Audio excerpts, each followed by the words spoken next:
मेरे बारे में बहुत कुछ कहा गया, किसी एक सज्जन के बारे में जो राजनीति में हैं और उनकी पृष्ठभूमि क्या है। मैं अगले 30 मिनट आपसे आग्रह करूंगा कि सिर्फ 30 मिनट आप मेरे साथ रहें। मैं आज भारतीय जनता पार्टी के प्रवक्ता के रूप में नहीं बैठा हूं। मैं यहाँ छपरा के सांसद के रूप में आपके बीच में आया हूं और छपरा की जनता की तरफ से आया हूं। और ये स्पष्ट होना चाहिए कि ये प्रेस सम्मेलन भारतीय जनता पार्टी का नहीं है, ये मेरा व्यक्तिगत सांसद के रूप में ये प्रेस सम्मेलन है। मैं इसे टालना भी चाहता था, छोड़ना भी चाहता था, लेकिन लोगों ने कहा कि आप तो पिछले 25 वर्षों से दूसरे का पक्ष रखते हैं, ये अपराध होगा, गलत होगा कि अगर आप अपना पक्ष ना रखें। मित्रों की सलाह पर मैंने ये प्रेस कॉन्फ्रेंस आयोजित किया और मैं आपका बहुमूल्य 30 मिनट लूंगा। मेरे बारे में लोग भूल जाते हैं और खास करके जो प्रेस सम्मेलन करते हैं उनको पता नहीं होता है कि मेरा राजनीतिक पृष्ठभूमि क्या है। तो मैं मूलतः एक पॉलिटिकल आदमी हूं। पंजाब विश्वविद्यालय से छात्र राजनीति से प्रारंभ होकर के बिहार लौट करके 1990 में विधायक बना, 96 में लोकसभा में आया और तब मैं भारतीय जनता पार्टी में था। उसके पहले मेरी पृष्ठभूमि चंद्रशेखर जी के साथ रही। मैं छात्र जनता का राष्ट्रीय अध्यक्ष था, पंजाब विश्वविद्यालय का महामंत्री, अपने कॉलेज का अध्यक्ष, वहां से चल करके और वहां से चल के लगभग 4 बार मैं लोकसभा में जीत के आया हूं और पार्टी ने मुझे 2 बार राज्यसभा में काम करने का मौका दिया। तो मोटे तौर से मैं राजनीतिक जीवन में मेरे 30 वर्ष पूरे हो गए हैं और मैं ईश्वर का आभार व्यक्त करता हूं कि मेरे जैसे छोटे आदमी को भी राजनीति में इतने लंबे अरसे तक काम करने का मौका मिला। मैं आभार व्यक्त करता हूं उन सभी लोगों का जिन लोगों ने मेरा आज तक साथ दिया और इसलिए मैंने आवश्यक समझा कि अपने बारे में इस उम्र में आकर के सफाई देना पड़े। लेकिन आज की परिस्थितियों का हालात ऐसे हैं कि कई बार कहीं वो विषय आपके लिए जीवन भर का टेम्पलेट ना बन जाए। तो मैं आज उस राजनीति से जो राजनीतिक ताकत दिखा करके लोगों को असहाय करते हैं, मैं उनकी आवाज के रूप में आया हूं, जो जिसके खिलाफ कोई आवाज नहीं उठा सकता है, कोई बोल नहीं सकता है। और उसका कारण मैं बताऊंगा। चाहे वो कोविड के दौरान काम करने वाले डॉक्टर हों, सरकारी कर्मचारी हों, बिहार के अधिकारी हों, वरिष्ठ अधिकारी हों, स्वास्थ्य विभाग के वरिष्ठ अधिकारी हों, पैरामेडिक्स हों, दवा के दुकानदार हों और बहुत सारे लोग जो व्यवसायी हों, जो डर से नहीं बोल सकते हैं, मैं उनकी आवाज बन के, वैसे पुलिस के अधिकारी, वैसे लोग जो दमन के शिकार हुए हैं पिछले 30 वर्षों में, उनका वकालत लेके आया हूं। और मैं ऐसे ही कोई बात नहीं रख रहा हूं। मेरा व्यक्तिगत किसी से कोई झगड़ा नहीं है। राजनीतिक जीवन में मैंने कभी किसी से झगड़ा नहीं किया है, मैंने किसी का बुरा नहीं किया है। लेकिन जो सच है, और बिहार के मुख्यमंत्री बार बार एक बार हमेशा ये कहते हैं कि कानून का राज्य होना चाहिए। हमारा भी ऐसा मानना है कि कानून का राज्य होना चाहिए और इसलिए मैं आपके बीच में आया हूं। ये सचमुच अगर संविधान पर भरोसा है और हम सब पर भरोसा है तो हम सब लोगों को, मैं किसी का नाम नहीं लेना चाहूंगा क्योंकि, लेकिन फिर भी संदर्भ आया था और जिस दौरान ये चर्चा हुआ उस समय एक प्रकार का उत्तेजना था। असत्य के बीच में बहुत सारे तथ्य ऐसे रखे गए जो कोई सुनने के लिए तैयार नहीं था और भावनाओं में बह करके कुछ ओपिनियन बनाया गया। इसलिए मैंने 8 दिन का समय दे दिया और मैंने कहा कि 8 दिन के बाद मैं तथ्य रखूंगा ताकि आप भी शांति से मेरी बात सुन सकें। जो सही हो, मैं अगर गलत हूं तो गलत ही होऊंगा। गलतियां तो सबसे होती है, लेकिन वैसी गलती जो आपराधिक रूप से हो, मैं नहीं समझता हूं कि मैं करने का कभी मैं उसकी ताकत रखता हूं या मैं उसकी उस तरह से हूं। बहुत सारे ऐसे तथ्य प्रकाश में आए हैं जिसका मैं आपके सामने लाना चाहूंगा। और मैं नहीं जानता हूं कि बिहार की सरकार ने या देश की सरकार ने किसी पूर्व सांसद को कैसे ये अधिकार दिया कि वो बिहार के कॉन्शियंस कीपर हो जाए और इंस्पेक्टर हो जाए, डीजी हो जाए, क्या हो जाए नहीं जान जाए, जगह जगह अस्पतालों में जाकर के सिर्फ बुराइयां ढूंढना। कमियां हो सकती हैं, देश भर में बहुत सारी स्थिति हैं, सब राज्य सरकारें लगी हुई हैं अपनी अपनी ताकत से। सब लोग लगे हैं। अगर कोई ये दावा करता है कि मैं ही लगा हूं तो ये अनुचित है। बहुत सारे ऐसे लोग हैं जिनके बारे में हम जानते नहीं हैं। ऐसा क्यों है कि सिर्फ राजनेता ही दिख रहे हैं कि वो काम कर रहे हैं, बाकी सब लोग चुप हैं। जो पत्रकार, बिहार ने तो जर्नलिस्ट को फ्रंटलाइन वर्कर्स का दर्जा दिया, जो पत्रकार इस समय हमें आके बाहर के वीसी पर देख रहे हैं, सब अपने अपने तरीके से कंट्रीब्यूट कर रहे हैं। देश की सरकार, भारत की सरकार, राज्य की सरकार, सभी लोग लगे हैं। ये आपातकाल की स्थिति है, स्वास्थ्य का आपातकाल है, हम सब लगे हैं। तो चलिए मैं आपको बताऊं कि जिस व्यक्ति के बारे में बात कर रहा हूं लोग भूल चुके हैं। अपराधी अगर किसी मंदिर में बैठ जाए तो संत नहीं हो जाता, और यहां मैं उसी विषय को दोहराना चाहूंगा और मैं आपको शुरू करूंगा। हम और आप चुनाव लड़ते हैं, चुनाव में एफिडेविट देते हैं और वो सबसे सही माना जाता है। तो मैं ये एफिडेविट के बारे में बताना चाहूंगा कि हमारे मित्र का एक एफिडेविट था और ये एफिडेविट की प्रति है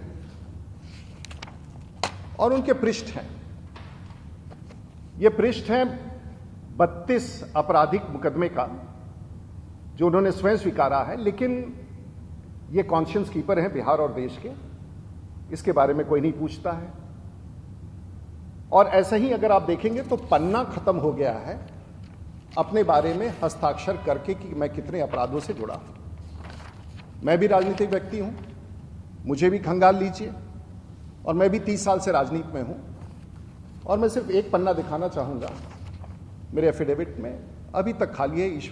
मैं ईश्वर से यही प्रार्थना करता हूं कि अपने राजनीतिक जीवन में मुझे अपराध और अपराधी की श्रृंखला में न जाना पड़े।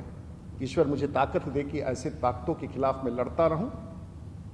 मैं जानता हूं कि अपराधी के खिलाफ तो कार्रवाई करना आसान होता है, लेकिन राजनीतिक अपराधी के खिलाफ कार्रवाई करना संभव नहीं होता है, क्योंकि उसके पास उसी ताकत का, राजनीतिक ताकत का संरक्षण मिलता है।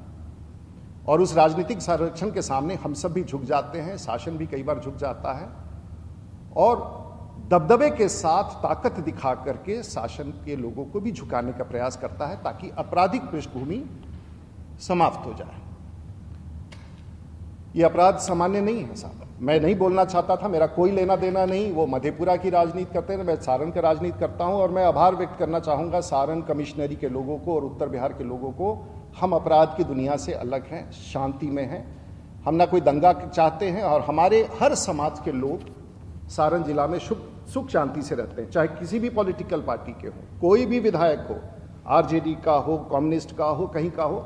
हम सब चुनाव तक लड़ते हैं और चुनाव के बाद जाकर के हम सब लोग साथ मिलकर विकास का काम करते हैं। और आज तक मेरे पॉलिटिकल लाइफ में मुझे, आप सबको पता है कि मैं सारण का सांसद रहा हूं, छपरा का सांसद रहा हूं।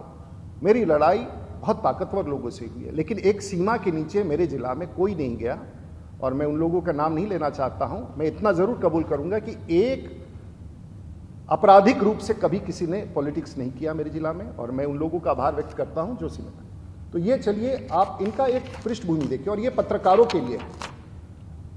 जब आप ऐसे व्यक्तियों का 70 धाराएं हैं 31 केसेस में, और ये डकैती का है, राइटिंग का है, आर्म्स का है, थेफ्ट का है, कॉन्स्पिरेसी का है, क्रिमिनल इंटिमिडेशन का है, एब्डक्शन का है, ब्राइबरी का है, पब्लिक ऑर्डर। शायद सीआरपीसी और आईपीसी का कोई धारा बचा नहीं है जो हमारे मित्र के नाम पर नहीं है, लेकिन सब लोग भूल गए हैं। और पिछले 30 साल में ये सभी कई केसेस चार्जशीट हो चुके हैं, कई के कॉग्निजेंस हो चुके हैं, कई पर अब भगवान जाने कैसे कोई। और मैंने खंगाल डाला पूरी दुनिया के राजनेताओं के इतिहास को, पूरी दुनिया में। और मैं न Guinness book of world record में, न Limca book of world record में, कोई भी दुनिया का ऐसा पॉलिटिशियन नहीं होगा जिसकी ये आपराधिक भूमि हो, आपराधिक बैकग्राउंड। मुझे बहुत खराब लगता है, उनके ही परिवार हैं, बच्चे हैं मुझे, लेकिन मैंने उनको बुलाया नहीं था अपने यहाँ। मैंने उनको नहीं कहा था कि मेरे यहाँ आकर के कीजिए। मैंने कोई गलती नहीं की थी उस विषय पर भी, और मैं अपोलोजेटिक नहीं हूं। मैं दावे के साथ कह रहा हूं कि मैंने, तो इतना आपराधिक मामला, कोई भी धारा नहीं बचा है अगर ध्यान से देखेंगे, और वो सब छिपा हुआ है, कोई जानता नहीं है। केसों का धारा अगर आप ध्यान से पढ़ेंगे, कोई धारा ऐसा नहीं बचा है। नया सीआरपीसी और नया आईपीसी लिखना पड़ेगा किसी व्यक्ति के पृष्ठभूमि को बताने के लिए कि आखिर ये व्यक्ति है कौन और क्यों छिपा हुआ है इस प्रकार से, और क्यों छिपा रखा है लोगों ने, और क्यों इसकी चर्चा नहीं करते हैं। मैं अगर अपराध करूं तो रात भर हम लोग सो नहीं पाते हैं। और इस प्रकार का, और इसमें कितने लोगों का दमन हुआ, कितना, मैं ये नहीं जाऊंगा, इसको मैं भी छोड़ देता हूं, क्योंकि इसके बाद के अगर तथ्य मैं आपके पास लाऊं तो आप दंग हो जाएंगे। आगे का इंतजार कीजिए, हम सब लेके आएंगे, क्योंकि मैं जानता हूं कि किसी राजनीतिक अपराधी से लड़ना कितना कठिन होता है। आपके ऊपर भी हो सकता है, आपके परिवार के ऊपर भी खतरा हो सकता है, मित्रों पर हो सकता है, पत्रकारों पर हो सकता है। लेकिन एक और बात है जो छिपाया गया है। 2014 में आप लोकसभा का चुनाव लड़े, जीत गए, लेकिन उस समय आपने 19 केसेस छिपा के रखे थे। 17, 18, 19, 25 अनुसंधान का क्रम जारी है, और आपने एफिडेविट में गलत दिया था। उस समय अगर आपके इस खिलाफ कोई न्यायालय में जाता तो शायद, लेकिन ये जांच का विषय है, इस पर मैं टिप्पणी, लेकिन आपने सत्यों को छिपाया था। तो मोटे तौर से आपके ऊपर अभी तक मधेपुरा में 6, पूर्णिया में 11, पटना में 29, जो स्पेशल कोर्ट में जो केसेस भेजे गए हैं 29, दरभंगा में 1, गाजीपुर उत्तर प्रदेश में 1, सहरसा में 2।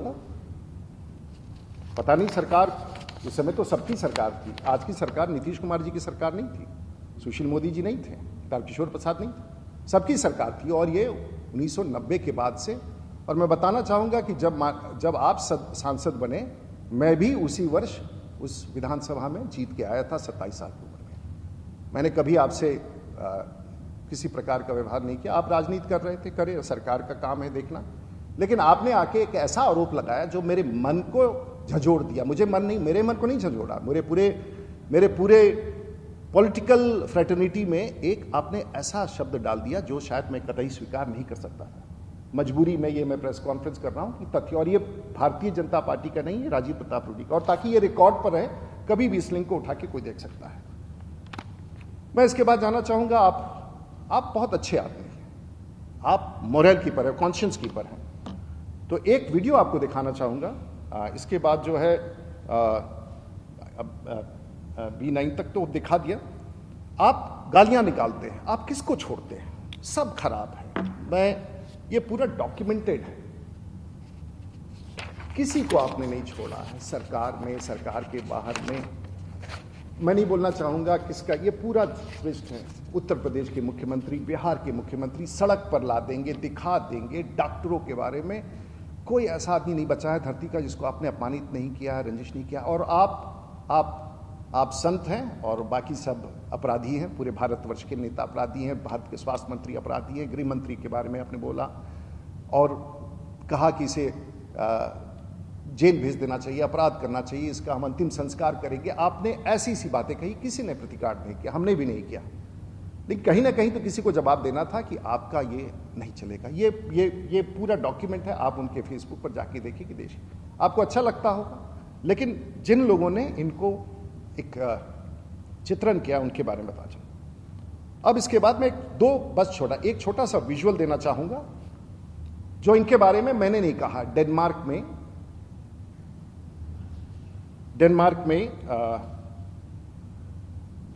में किसी ने जाने के बाद, ये गलत हो सकता है लेकिन मैं नहीं जानता हूं कि अर्नब गोस्वामी इतना बड़ा गलती क्यों करेंगे।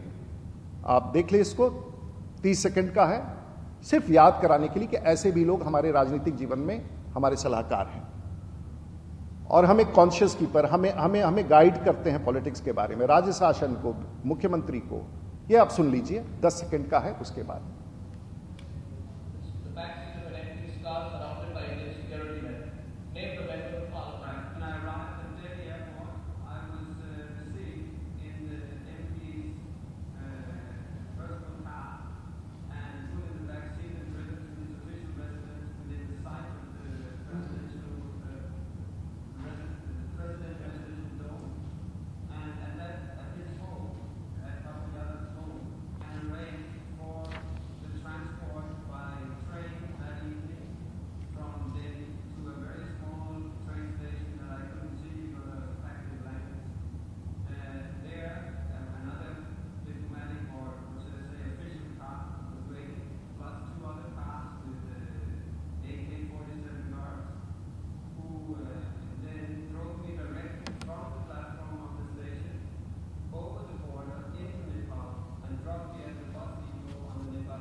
बट ये पुरलिया किम डेवी हैं जो अभी डेनमार्क में हैं, सही है, सीबीआई जांच अभी तक कर रही है। पुरलिया, क्षमा कीजिए मैं क्यों लाता, मैं क्यों, मेरा क्या लेना देना है, सरकार देखेगी। लेकिन अगर आप एक सीमा से पार करके लोकतंत्र को अपने हाथ में ले तो ये है। अजीत सरकार हमारे साथ विधायक थे और उस केस में अजीत सरकार की हत्या हुई, लोग भूल गए हैं। अजीत सरकार उस समय विधायक थे और सुप्रीम कोर्ट में आप वर्षों तक आप जेल में रहे, आपको कोर्ट ने कन्विक्ट किया और पटना हाईकोर्ट से आपकी रिहाई हुई। लेकिन सच्चाई ये है कि रिहाई के बाद भी आज आपका मामला सुप्रीम कोर्ट में सीबीआई ने पिटीशन किया। आप 5 साल तक सांसद रहे, आपने इसको, मैं नहीं कहूंगा, सुप्रीम कोर्ट जानता है। और सुप्रीम कोर्ट और देश का कोर्ट सब कुछ देखता है, सब कुछ जानता है। अगर आप इन सब चीजों को छिपाने के लिए करें, मेरा कोई लेना देना, आप बरी हो जाएं, आप दोषमुक्त कहलाएं। लेकिन अजीत सरकार की हत्या के बाद उस विधानसभा में हम लोग भी बैठे थे, हम जानते हैं, कम्युनिस्ट के नेता थे। आज कम्युनिस्ट के लोग इनका समर्थन कर रहे हैं अजीत सरकार की बात को भूल करके। क्षमा कीजिए, मुझे दुख होता है, वो हमसे बहुत वरिष्ठ थे और मैं तो 27 साल का था। लेकिन इसे भूलना, अगर आप चाहते हैं कि ये गलत है तो आप भूल जाएं। अब छोड़िए इनकी बात, मैंने सिर्फ ये अभी फ्लैग किया है, तथ्यों का जाल इतना लंबा चौड़ा है और ये उन लोगों को बताने के लिए जो इस लड़ाई को लड़ रहे हैं। आप हिम्मत मत हारिए। अब राजीव प्रताप रूडी व्यक्तिगत तौर से आपके साथ खड़ा है। 8 साल से बयान ना कराना, केस को दबा के रखना, ट्रायल को रोक के रखना, ट्रायल नहीं, स्पीडी कोर्ट, सुप्रीम कोर्ट के आदेश के बाद भी ट्रायल्स ना होना। और आपने कहा कि मैंने जेल भेज दिया, मैं क्यों जेल भेजने जाऊंगा, मैं कौन होता हूं जेल भेजने वाला। आपके खिलाफ वारंट था, ये वारंट निकला हुआ था आपके खिलाफ मार्च के माह में, ये वारंट था। मार्च में तो घटना नहीं घटी, मैं तो आपका कुछ नहीं हूं। अगर मार्च के महीना में ये जुडिशियल मजिस्ट्रेट का ये अगर नीचे ये देखिए 22 मार्च 2022 का 21 का है, ये additional chief judicial magistrate Madhepura, मेरा कोई लेना देना नहीं, मेरे मित्र नहीं है। कोर्ट का संज्ञान लिया, गलती से ये लगता निकल गया है क्योंकि इस तरह की केसेस 20-20 साल से आपने दबा के रखा है। मुझे विश्वास है कि न्यायालय अपना कार्य करेगा और बहादुरी के साथ सरकार ऐसे तथ्यों को प्रकाश में लाएगी और उनका न्याय जो वर्षों से नहीं मिला है उनको मिलना चाहिए। मैं बहुत भारी और दुखी मन से इन विषयों को रख रहा हूं। मेरा ये काम नहीं है, मैं कोई विसिल ब्लोअर नहीं हूं, मैं कोई रॉबिन हुड नहीं हूं, मैंने राजनीति कभी इस प्रकार से नहीं किया है। और मेरा आपके प्रति संवेदना भी है क्योंकि आप बीमार हैं। मुझे दुख है इन सब बातों को रख के, क्योंकि दिन प्रतिदिन सोशल मीडिया पर मुझे जिस प्रकार से आप ट्रोल कर रहे थे तथ्यों के अभाव में, अब मैं अपने जीवन के प्रयासों के बारे में कहूंगा। मैं कोई सरकारी कर्मचारी नहीं हूं, एक जनप्रतिनिधि हूं और जो विषय आया है उसके बारे में बता करके मैं अपनी प्रेस वार्ता समाप्त करूंगा। और मैं कोई महिंद्रा का डीलर नहीं हूं, मेरे पास कोई शोरूम नहीं है, मेरे पास कोई एजेंसी नहीं है, मैं एम्बुलेंस का एजेंसी नहीं चलाता हूं। मैं वर्षों से, जब मैं हारता हूं जीतता हूं, मैं कुछ काम लेके अपने क्षेत्र में चलता हूं एक्सपेरिमेंट में, क्योंकि जहां सरकार नहीं कामयाब होती है मैं सरकार के एक्टिविटी को सप्लीमेंट करता हूं। और मैं दावे के साथ कह सकता हूं कि भारत में अगर सबसे बड़ा संगठित और व्यवस्थित एम्बुलेंस नेटवर्क अगर कहिए है तो राजीव प्रताप रूडी ने उसे संचालित किया है। कमियां हो सकती हैं, थोड़े कम हो सकता है, कम मरीज पहुंच सकते हैं, लेकिन 24 घंटे का यह काम जारी होता है। मैं आपको कुछ दिखाऊंगा और इसके बाद स्वयं आप तय कर लीजिएगा कि मैं कितना बड़ा गलत काम करता था। पहले तो कहा गया कि ये एम्बुलेंस मेरे घर में लगा है। मैं लोगों को बताना चाहूंगा कि पटना जाने के बाद ये मेरा घर है। वैसे इस घर को नक्सलियों ने उड़ाने का कोशिश किया, ये पुराना घर है, 100 साल पुराना, और मैं यही रहता हूं। पीछे भी एक घर है, आगे भी है, और ये मेरा घर है और मैं यहीं रहता हूं। जब मैं गांव में जाता हूं, मैं अपने संसदीय क्षेत्र में ही रहता हूं, ये मेरा घर है। तो ये बहुत पुराना घर है और यहां कहीं एम्बुलेंस नहीं है। उन्होंने बार बार कहा कि उनके घर में एम्बुलेंस चुरा के छुपा के रखा गया था। अब आप आइए जहां एम्बुलेंस खड़े थे, उस तस्वीर को देखिए, और ये है एक बहुत ही आधुनिक सामुदायिक केंद्र जिस पर भी आरोप लगाए गए और ये कहा गया। अब आप देखिए सामुदायिक केंद्र को, जहां कुछ संचालन के दृष्टिकोण से यहां पर बहुत प्रकार का ट्रेनिंग होता है, बहुत प्रकार का काम होता है लोगों के बीच में, और मुझे लगता है कि एक सबसे अच्छा कम्युनिटी सेंटर जहां हर प्रकार का काम चलता है, आयुष्मान के कार्ड बनते हैं, लोगों गरीबों को मदद होता है और आगे भी कई योजनाएं हैं, ये है। और इस स्थान को उसने, और इसमें दीवार भी नहीं है, क्या चहरदीवारी भी नहीं है। एम्बुलेंस को अगर छिपा के रखना है तो चहरदीवारी में बंद करके रखना होता है। यहाँ कहीं भी चहरदीवारी नहीं है, यहाँ कुछ नहीं है, आप सीधे जा सकते हैं। तो कोई भी आदमी किसी के हाथे में प्रांगण में घुस जाए। अब हम लोग आगे चलते हैं कि ये था, ये समुदाय के जो जानते हैं सारन को जानते हैं मैं किस प्रकार से। ये जमीन के बारे में कहा गया, ये जमीन जहां सामुदायिक भवन में 9 करोड़ रुपया, भगवान जाने कहां से 9 करोड़ का फिगर आ गया इनके पास। करोड़ से नीचे तो बात ही नहीं करते हैं ये तो सरकार के नाम से पंजीकृत जमीन है।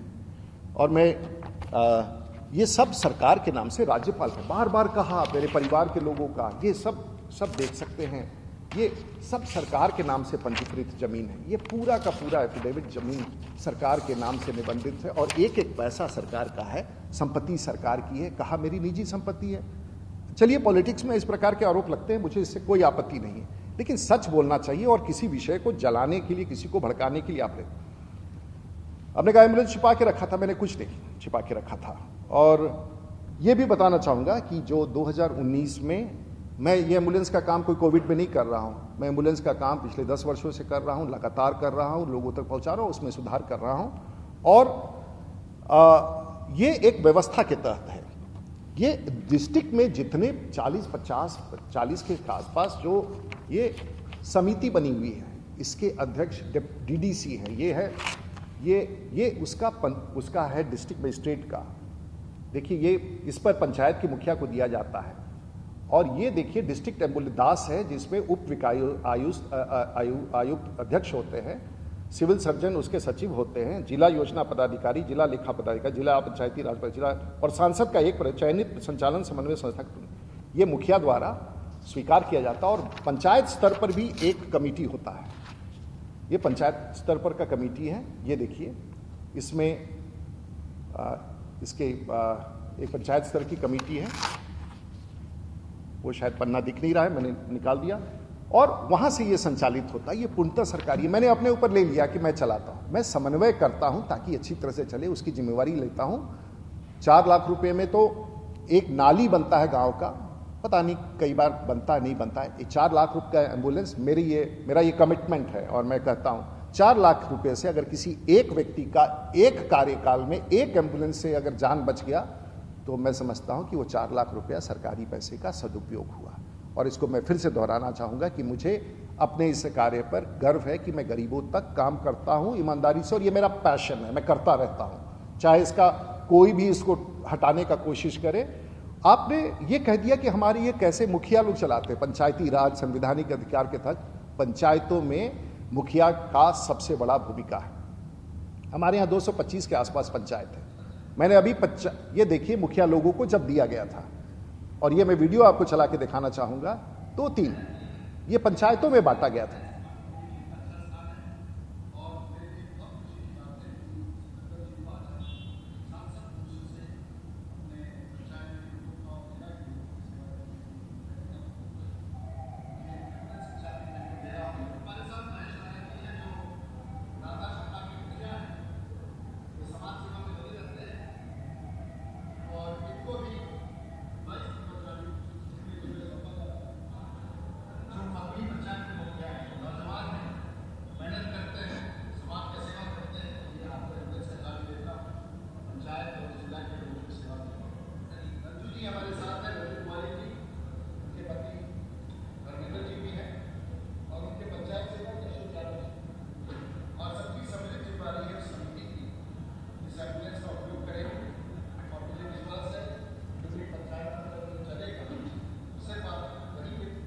ठीक है, ये मैं ऐसे आपको सैकड़ों दिखा सकता हूं, लेकिन मैं कह रहा हूं ये एक दृश्य था।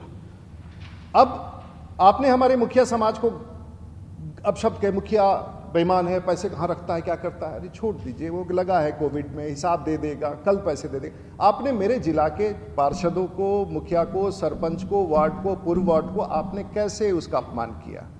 ये जनप्रतिनिधि हैं, जैसे मैं सांसद हूँ, वो भी अपने जनप्रतिनिधि हैं, वो भी काम करते हैं, चाहे जितना करते हो, जैसे करते हो, अपनी ताकत से करते हैं। और मुझे गर्व है सारण जिला के सभी जनप्रतिनिधियों का, सभी सांसदों का, सभी विधायकों का, सभी वैसे लोगों का जो इस प्रकार के काम करते हैं। मैं आपका आभार व्यक्त करता हूं। और पंचायती राज का अगर स्वरूप सचमुच देखना है तो सारण की धरती पर आके देखिए कि पंचायत में किस प्रकार से एम्बुलेंस का संचालन मुखिया कर रहा है।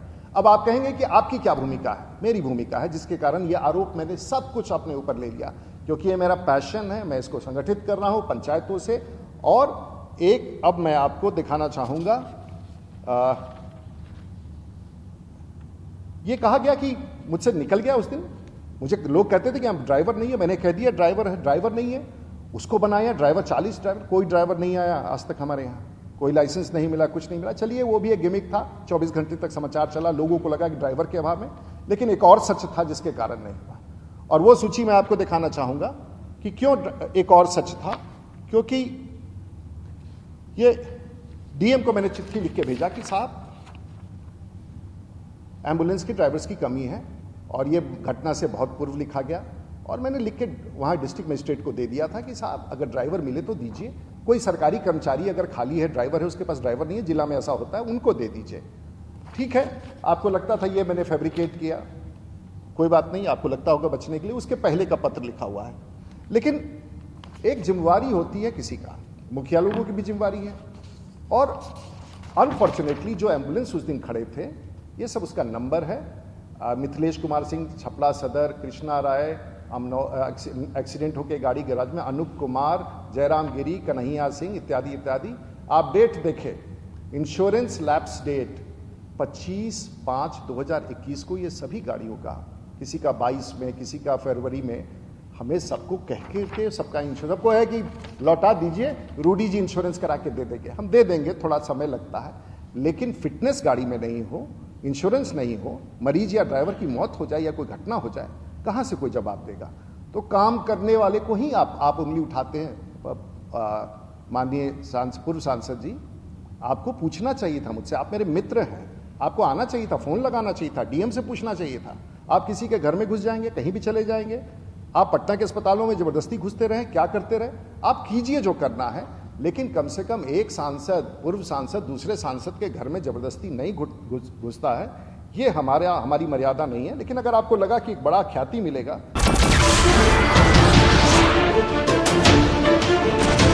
नमस्कार, मैं हूं मानक गुप्ता। अगर आपको हमारा ये वीडियो पसंद आया हो तो इसे लाइक और शेयर जरूर करें, और हां, हमें सब्सक्राइब और फॉलो करना ना भूलें, ताकि आप देश और दुनिया की कोई खबर मिस ना करें। तो जुड़े रहिए हमारे साथ और देखते रहिए न्यूज़ 24।